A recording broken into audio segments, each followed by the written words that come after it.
नमस्कार साथियों, आप सभी का स्वागत है केएस कॉम्पिटिटिव स्टडी सेंटर में। आज हम लोग भारतीय संविधान जो कि पहले से ही चल रहा है उसमें देखेंगे भारतीय संविधान के भाग। भारतीय संविधान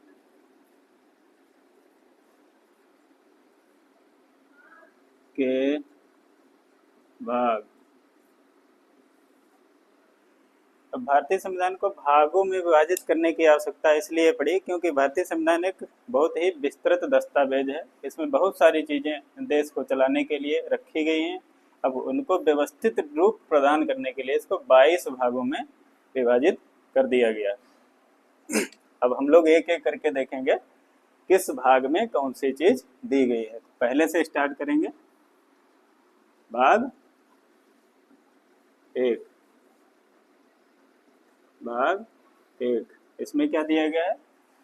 संघ और उसके राज्य क्षेत्र। संघ एवं उसके राज्य क्षेत्र। ये बिल्कुल भाग अनुसूची 1 की तरह ही है। जैसे अनुसूची 1 में भी क्या दिया गया है? संघ एवं उसके राज्य क्षेत्र। भाग 1 में भी दिया गया है संघ एवं उसके राज्य क्षेत्र। तो देखेंगे भाग 2। भाग 2 में क्या दिया गया है? नागरिकता। भाग 2 में बात की गई है नागरिकता की। नागरिकता से मतलब है कि कौन कौन से लोग भारत के नागरिक होंगे या क्या व्यवस्था है भारत का नागरिक होने के लिए, या किसमें बताया गया है? भाग 2 में बताया गया है। इसी तरीके से है भाग 3। भाग 3 इसमें क्या दिया गया है? मौलिक अधिकार। मौलिक अधिकार। मौलिक अधिकार।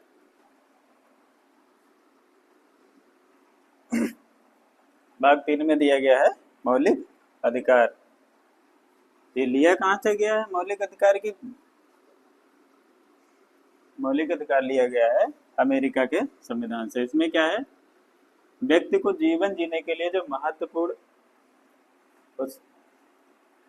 व्यक्ति को जीवन जीने के लिए जो जरूरी उसके अधिकार हैं उनका वर्णन कहाँ दिया गया है? मौलिक अधिकारों में दिया गया है। भाग 4 की बात करेंगे। भाग 4 में क्या दिया गया है? नीति निर्देशक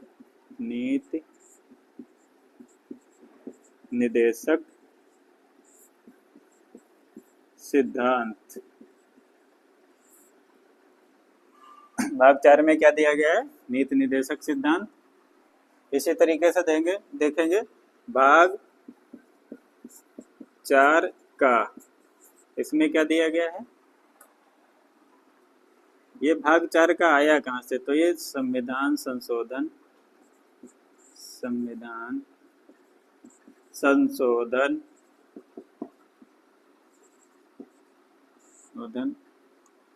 42वें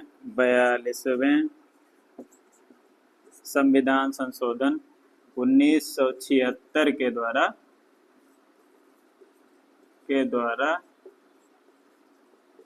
जोड़ा गया। इसमें क्या है? इसमें है क्या 4 का में? मूल कर्तव्य की बात। मूल कर्तव्य इसमें दिए गए। मूल कर्तव्यों को 4 का में जोड़ दिया गया। देखते हैं भाग 5। भाग 5 में क्या है? संघ सरकार का प्रशासन ब्रैकेट में केंद्र। अर्थात भाग 5 में क्या दिया गया है? संघ सरकार के जो प्रशासन की व्यवस्था है वो भाग 5 में रखी गई है। भाग 6 में क्या दिया गया है? राज्य सरकार का प्रशासन। अर्थात भाग 6 में क्या रखा गया है? राज्यों में जो प्रशासन की व्यवस्था है वो भाग 6 के अंतर्गत रखी गई है। भाग 7 में ये है। भाग 7 में जो प्रावधान दिए गए थे, जो वर्तमान परिप्रेक्ष्य को देखते हुए वो क्या थे, निष्प्रभावी हो गए थे, तो उनको संविधान के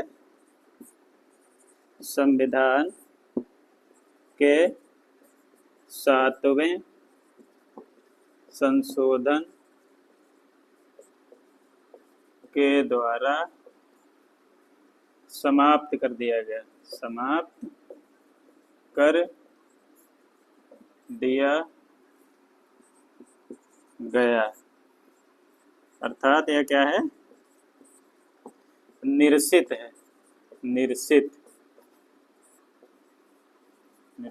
है।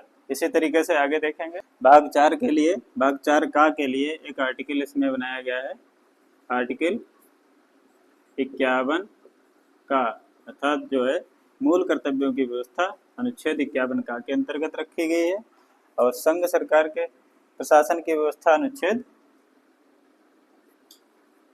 52 से 151 तक रखी गई है। इसी तरीके से राज्य सरकार के प्रशासन की व्यवस्था यह अनुच्छेद 152 से लेकर 237 तक रखी गई है। और भाग 7 क्या है, इसको 7वें संविधान संशोधन के द्वारा समाप्त घोषित कर दिया गया, अर्थात यह निरसित है। आगे देखेंगे भाग 8 में क्या दिया गया है, संघ राज्य क्षेत्र। भाग 8 में दिया गया है संघ राज्य क्षेत्र। इसके लिए आर्टिकल क्या दिए गए हैं, आर्टिकल दिया गया है 239 से लेकर 242 तक, 242 तक, अर्थात संघ राज्य क्षेत्र की व्यवस्था भाग 8 के अंतर्गत अनुच्छेद 239 से लेकर 242 तक दी गई है। भाग 9 देखेंगे इसी तरीके से। भाग 9 में क्या दिया गया है, ग्रामीण क्षेत्रों के प्रशासन की व्यवस्था के लिए एक इकाई बनाई गई, जिसको क्या कहते हैं, पंचायत। तो भाग 9 में क्या दिया गया है,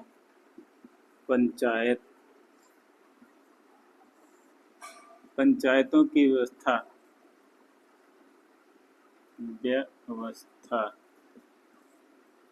इसके लिए अनुच्छेद कौन कौन सा दिए गए,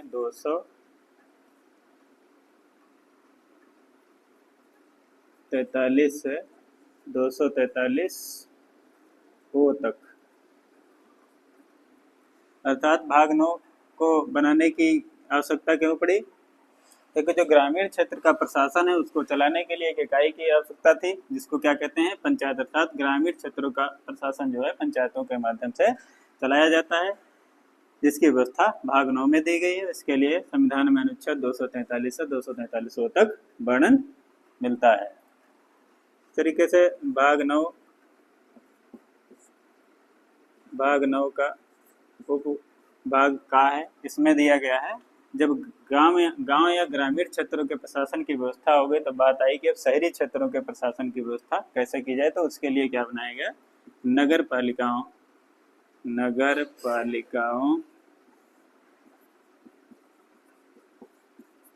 की व्यवस्था। नगर पालिकाओं की व्यवस्था के द्वारा क्या किया गया, आर्टिकल 245 से लेकर 263 तक इसमें प्रावधान दिया गया। संघ और राज्यों के बीच संबंध कैसे होंगे, या उनके बीच जो योजनाएं हैं उनका क्रियान्वयन कैसे होगा, इन सब चीज़ों के लिए व्यवस्था भाग 11 में दी गई है। इसी तरीके से देखेंगे भाग 12 में क्या दिया गया है, वित्त संपत्ति संविदा और बाद। भाग 12 में क्या हुआ, वित्त की बात की गई, संपत्ति की बात की गई, संविदा और बाद की बात की गई है। भाग 13 में क्या है, भाग 13 भारत के राज्य क्षेत्र में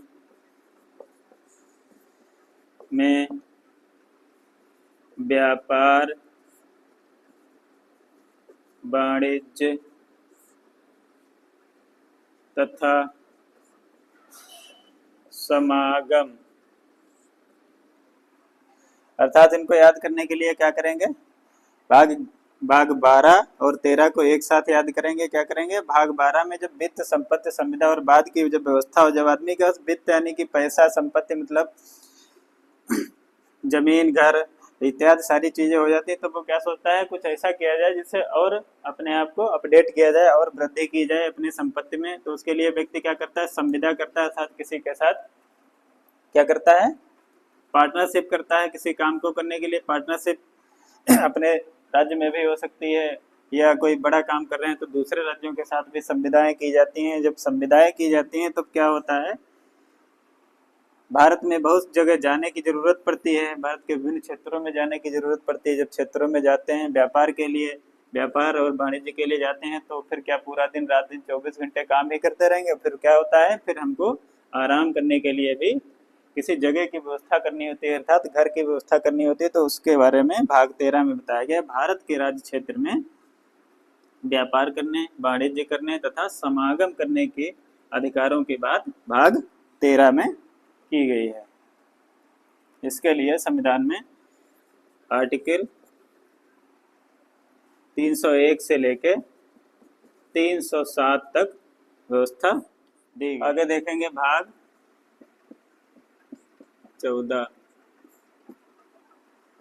इसमें क्या दिया गया, संघ और राज्यों के अधीन सेवाएं। अर्थात भाग 14 में क्या दिया गया है, संघ और उसके जो राज्य हैं उसके अधीन जो सेवाएं हैं उनके क्रियान्वयन की व्यवस्था कहाँ दी गई है, भाग 14 में। इसका एक उपभाग भी है, भाग 14 का। इसमें क्या दिया गया है, अधिकरण, अधिकरण।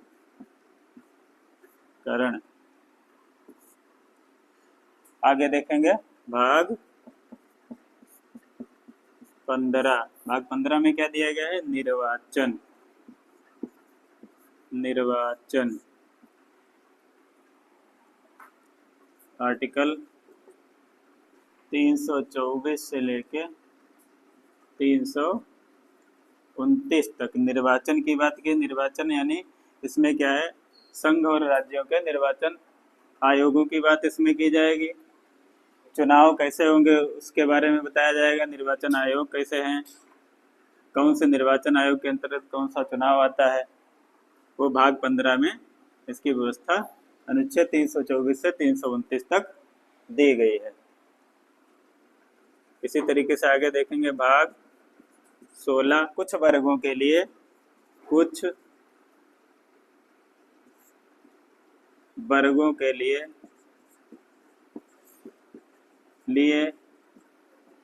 विशेष, कुछ वर्गों के लिए विशेष उपबंध किए गए हैं। इसमें कुछ वर्गों के लिए अर्थात जैसे कि एसटी और एससी बाहुल्य जो क्षेत्र होते हैं उनके प्रशासन की व्यवस्था कैसी होगी, या उसकी उनके लिए भूमि या घर की व्यवस्था कैसी होगी, इसका प्रावधान कहाँ, भाग 16 के अंतर्गत इनके लिए विशेष प्रावधान की व्यवस्था संविधान में की गई है। इसी तरीके से भाग 17 देखेंगे। भाग 17 में क्या है, राजभाषा का वर्णन है। इसमें का वर्णन अर्थात भाग 17, संविधान के भाग 17 में भारत के अंदर जो भाषाएं हैं उनकी व्यवस्था, या कितनी भाषाएं हैं, इन सब चीजों के बारे में कहाँ बताया गया है, संविधान के भाग 17 में भाषाओं का वर्णन किया। संविधान में अनुच्छेद 343 से लेकर 351 तक व्यवस्था की गई है। इसी तरीके से आगे देखेंगे भाग 18। भाग 18 में क्या है, आपात उपबंध, आपात उपबंध भाग 18 में दिए गए हैं। इसके लिए संविधान में अनुच्छेद 352 से लेकर 360 तक व्यवस्था की गई है। इसमें 3 प्रकार के आपात की व्यवस्था की गई है। तो यह लिया कहाँ से गया है? तो यह जर्मनी के संविधान से यह व्यवस्था ली गई है आपात उपबंध की। इसी तरीके से देखेंगे भाग 19। भाग 19 इसमें क्या दिया गया है? प्रकीर्ण। इसके लिए संविधान में अनुच्छेद 361 से लेके 367 तक व्यवस्था देखने को मिलती है। अब इनको याद करने के लिए क्या करेंगे? भाग 14 में 2 खंड हैं। भाग 14 में क्या है? संघ और राज्यों के अधीन जो सेवाएं हैं उनकी व्यवस्था कैसी होगी, यह कहाँ दिया गया है? भाग 14 में दिया गया है। इसके लिए अनुच्छेद 308 से लेके आर्टिकल 308 से लेके 323 तक व्यवस्था दी गई है। कैसे? आर्टिकल 323 ए से 323 बी तक व्यवस्था दी गई है। भाग 15 में निर्वाचन की बात की गई। इसमें राज्यों और केंद्र में निर्वाचन आयोग जो है उनके बारे में बताया गया है और इसके लिए अनुच्छेद संविधान के अंदर 324 से लेकर 329 तक व्यवस्था देखने को मिलती है। भाग 16 में कुछ वर्गों के लिए विशेष उपबंध दिए गए हैं। इसमें कौन कौन आते हैं? एससी हो गया और एसटी के प्रशासन इत्यादि की व्यवस्था इसके अंतर्गत देखने को मिलती है। भाग 17 में क्या है? इसमें भारत की विभिन्न भाषाओं का वर्णन दिया गया है, जिसके लिए संविधान में अनुच्छेद 343 से 351 तक व्यवस्था देखने को मिलती है। भाग 18 में आपात उपबंध हैं 352 से 360 तक और भाग 19 में दिया गया है प्रकीर्ण, जो कि 361 से 367 तक इसकी व्यवस्था अनुच्छेद के रूप में देखने को मिलती है। अब आगे देखेंगे भाग 20। भाग 20 में क्या दिया गया है? संविधान संशोधन की व्यवस्था इसमें दी गई। संविधान संशोधन की व्यवस्था। इसके लिए अनुच्छेद कौन सा लिया गया है? 368। यह कहाँ से लिया गया है? तो साउथ अफ्रीका से प्रावधान लिया गया है। अर्थात भाग 20 में क्या है? भारतीय संविधान के अंदर कहाँ तक, किस स्थिति तक संशोधन किए जा सकते हैं, इसके बारे में विस्तृत वर्णन जो है भाग 20 के अंदर देखने को मिलता है, जिसके लिए संविधान में अनुच्छेद 368 का प्रावधान किया गया है। यह व्यवस्था ली कहाँ से गई? तो यह ली गई है दक्षिण अफ्रीका से। इसी तरीके देखते हैं भाग 21। भाग 21 में क्या? अस्थायी संक्रमणकालीन अस्थायी संक्रमणकालीन और विशेष उपबंध। विशेष उपबंध इसके लिए संविधान में आर्टिकल 369 से लेकर 392 तक व्यवस्था की गई है। किसके? अस्थायी संक्रमणकालीन और विशेष उपबंधों की व्यवस्था भाग 21 के अंतर्गत देखने को मिलती है। और अब देखेंगे अंतिम भाग 22। 22 के अंतर्गत क्या दिया गया है? संक्षिप्त नाम हिंदी में प्राधिकृत पाठ और निरसन।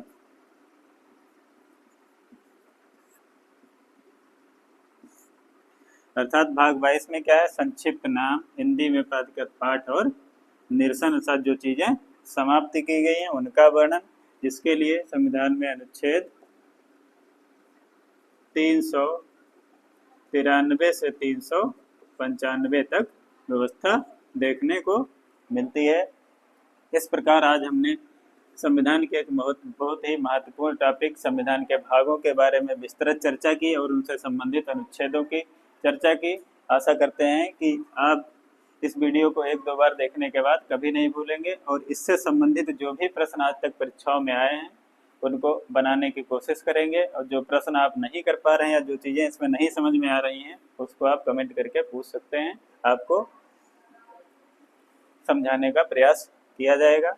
अगर आपको यह वीडियो अच्छा लगा, चैनल को सब्सक्राइब करें।